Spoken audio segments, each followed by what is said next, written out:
Why, hello, everybody, and welcome to Truth, Justice, and the NBA for this April 24th, 2015. Getting ready for a second straight weekend of NBA playoff excitement.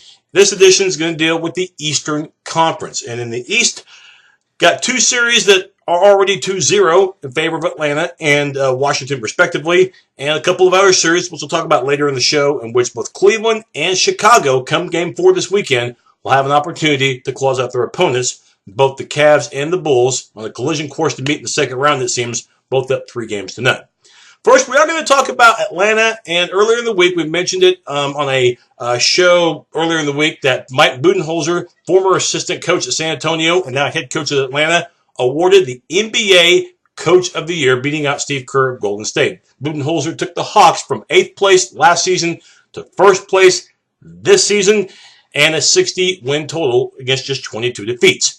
Having said that, though, Atlanta, the Hawks didn't quite look like themselves in game number 1, getting a tougher battle than expected from the 8th-seeded Brooklyn Nets, who, of course, needed to win that final regular season day, that Wednesday, and also had to have an Indiana loss in order to get into the playoffs. Well, that happened.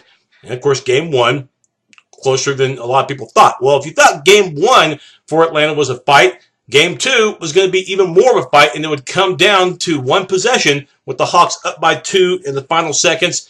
Joe Johnson had a chance to stick it to his old team, the Hawks, and maybe be the hero of the game, but instead the ball wound up in the hands of Deron Williams, who had a rough game shooting, and that was evident with 11 seconds to go and his team needing a 2 to tie or 3 to win. 15-foot shot wide open, missed it, and Kyle Korver, who did not make as much noise in this game, point-wise, as he did in game 1, still, though, got the rebound that would seal the deal, and the Hawks survived by a 96-91 score. On one hand, if you're Atlanta, the main thing is you're up 2-0. Doesn't matter, how you're up 2-0. Important thing is you're up 2-0 with games 3 and 4 taking place in Brooklyn, over the weekend. On the other hand, though, you have to look at this factor, okay? The Hawks shot under 40%. That's not like Atlanta. They were held to under 100 points. That's also not like the Hawks because they typically get good point production from their starting 5.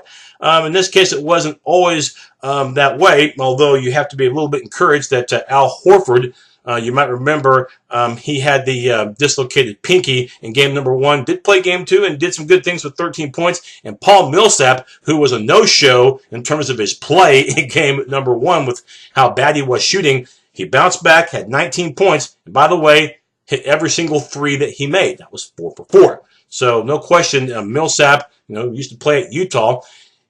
He, no question, had a major impact in this game, and they needed all of those points. But again, Brooklyn, rebounding-wise, did a fine job. Brook Lopez, you can't say enough about this guy. 37 combined points, and again, he has mastered the glass quite nicely. Jared Jack, the bench veteran, he came through with over 20 in that game. But the turnovers were Brooklyn's Achilles heel. Imagine if they could control the turnovers. They had 16 as opposed to Atlanta, who had only 8. And also, too, Thaddeus Young, got to do a better job of controlling the ball. He's had 7 turnovers in this series already. That's got to stop. And also, too, you look at the fact that Joe Johnson, he's contributed, though, at 19 points. We'll see if he can continue to do that. But Deron Williams has to do more. It can't just be Johnson from the backcourt. But good news for Brooklyn. They know that they're right there. They can rebound with this team. They can play with the Hawks, but they got to get production from more players than what they've done so far. For the Hawks, the closer you can get this series out of the way, the better, because the way the Wizards are looking right now, they're going to sweep Toronto and get more rest time. And Washington's probably a little healthier right now than Atlanta is. Speaking of the Wizards, 2 games in Toronto, 2 victories. They get north of the border. Of course, game 1, the overtime win, thanks to Paul Pierce. Pierce, in this particular game 2, earlier in the week, he only had 10 points, but then again, they didn't need him to have a big point game. The good thing about Washington is you have probably the quickest and most talented backcourt in the NBA. Bradley Beal at the 2, and of course, John Wall at your point guard. The 2 combined for 54 points, and by the way, John Wall at 17 assists. But the shocking thing about this game, Toronto got to a nice start, and then when Kyle Lowry, who's, had a rough go of it lately, picked up his 3rd foul in the second quarter, that's when Washington really exploited the Raptors. Inside, with their guards. In fact, Both Beal and Wall combined for 20 field goals, and a lot of those happened inside the restricted area. That tells you that Toronto not only is giving up easy points, but two, look at the rebounding. 45-28 in favor of the Wizards. Toronto, first and foremost, has to rebound. They must rebound to have any shot at getting at least one game in Washington in game 3 or 4, game 3 on Friday night from DC. You don't rebound, it doesn't matter if Lowry comes back and plays better. It doesn't matter if DeRozan gives you another 20-point performance, which he did. It doesn't matter if Terrence Ross gets more playing time than what he got in game 2. You can't rebound. You can't beat Washington, okay? It's that plain and simple. And play a little bit more aggressive when it comes to trying to stop that penetration that both Beal and especially Wall will do. And they showed that in game number 2. So Washington, 2-0 after winning by double digits, 117-106 after game number 1, despite going to overtime, saw neither team getting into the triple digits. Now I'm talking about Cleveland, Boston. Going to talk about games 2 and 3 first. Game number 2 in Boston, you give them credit in game 2 earlier in the week for showing terrific effort. And, early on, they had a lead, but, Cleveland with Irving, and this time it was LeBron James who had the big point day with 30-plus in the effort. And the bottom line is this, okay? Boston, they're young. They don't have as much experience, not as much talent, and, of course, not the home court advantage as well. Boston just cannot sustain what makes them go, and it's been evident by their point total so far in at least the first 2 games of the series. In the meantime, for Cleveland, Kyrie Irving, 26. LeBron had 30. And how about the effort, too, of Tristan Thompson, double digits on rebounds with 11, and J.R. Smith, proving his worth, the former Knick, with 5 steals. So that was one of those games where Boston, for the second straight time, started off nicely in the first quarter, but again, being able to sustain it throughout the game, or in this case, just throughout one half, they just can't do it. And very simply put, Boston, they are going to be a strong team down the road if they can keep the nucleus together and add draft picks, as I mentioned. But Cleveland, they are already there in terms of talent and the capability with the best player in the world in LeBron James to win the entire thing, which for Cleveland, the city of Cleveland, would end close to a 50-year, in fact, I think it would end over a 50-year drought as far as a major sports franchise from that city winning a world championship in anything. Okay, got to go back, I think, to the 64 Browns or something like that before they even had Super Bowls. That's how long it's been. Game number 3, Cleveland, this time got off to a good start, and the second quarter, by the way, made the biggest difference in the game. Now, Boston pretty much played them toe-for-toe in the second half. And keep in mind that I'm not ripping the Celtics because they've actually gotten everything that they can from this young team. Brad Stevens is no question made them a better team just because of his coaching alone. But the bottom line is, even when Kyrie Irving doesn't have his best night, and he only had 13 points in game number 3 on Thursday night, but Kevin Love, and people have ripped him for not fitting into the team chemistry with the Cavaliers. Well, he had 23 last night. And also, to LeBron James, another 30-plus game. What's new, right? 31 points for him. And when you look at Cleveland, you look at a team that's got so much talent. And, yeah, they could be behind the game early. And in this case, they didn't trail very often. As a matter of fact, once they got that 8-point lead at halftime, they made it hold. And their defense really came through when they had to the most. Case in point, Avery Bradley. Avery Bradley in the game.